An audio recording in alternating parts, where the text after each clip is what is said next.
बात हम अतीक की कर रहे हैं, और आखिर जनता अगर अतीक शूट आउट को लेकर जिस तरीके से उसकी राय दिखाई दे रही है, बटी हुई दिखाई दे रही है, उसको लेकर उसके पीछे की वजह क्या है, मैं जरा इस तस्वीर के जरिए ही समझाना चाहूंगी। हम आपको दिखाएंगे कि आखिर कैसे उत्तर प्रदेश का मूड इस तरफ दिखाई दे रहा है। अतीक के आतंक के अर्थशास्त्र के बारे में आपको जल्दी से बताते हैं। अतीक कैसे आतंक का एक बड़ा नाम बना हुआ था उत्तर प्रदेश में। अतीक यूपी में जब भी कोई, देखिए आपको यहां समझाती हूं कि अतीक के आतंक का अर्थशास्त्र आप समझिए।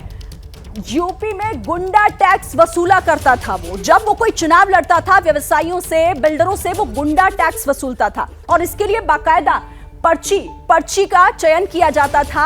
वसूली का सिस्टम उसने बना रखा था। जिस व्यापारी और बिल्डर को ये गुलाबी रंग की पर्ची मिलती थी, उसका मतलब यहां साफ हो जाता था कि 3 लाख से लेकर 5 लाख रुपए तक उसे देने ही होंगे। ये गुंडा टैक्स था।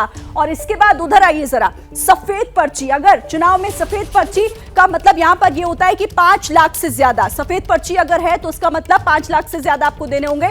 तो ये चुनाव में पर्चियां होती थी और इस गुलाबी और सफेद पर्ची के जरिए ये पता लग जाता था जिसके पास ये पहुंचती थी कि उसे पैसे कैसे देने। और पैसे कोई कैश में नहीं दिए जाते थे, सीधे सीधे एक अकाउंट में जमा करने होते थे पैसे। तो ये अतीक के आतंक का अर्थशास्त्र आप समझिए।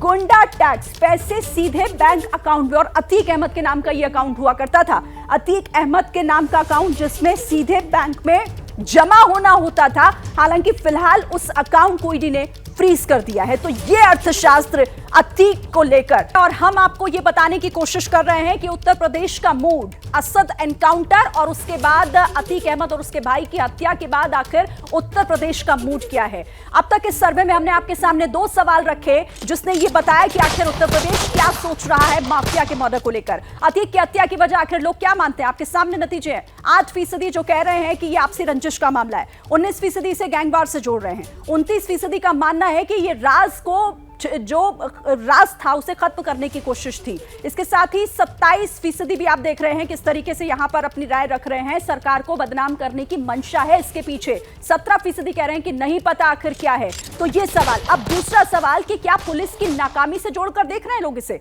तो इसका जवाब 35% हाँ कहने वाले हैं, 33% कह रहे हैं कि नहीं पुलिस की नाकामी नहीं है, लेकिन 32% कह रहे हैं कि पता नहीं। यहां पर यानी कि इस पूरे मामले को लेकर किस तरीके से जो राय है वो बटी हुई दिखाई दे रही है। क्या मजबूरी है मेरी, बताइए।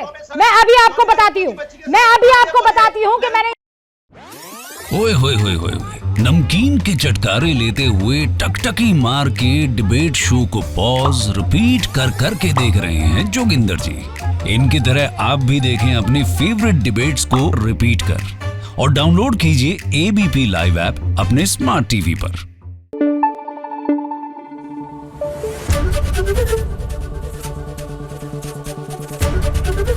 एबीपी न्यूज आपको रखे आगे।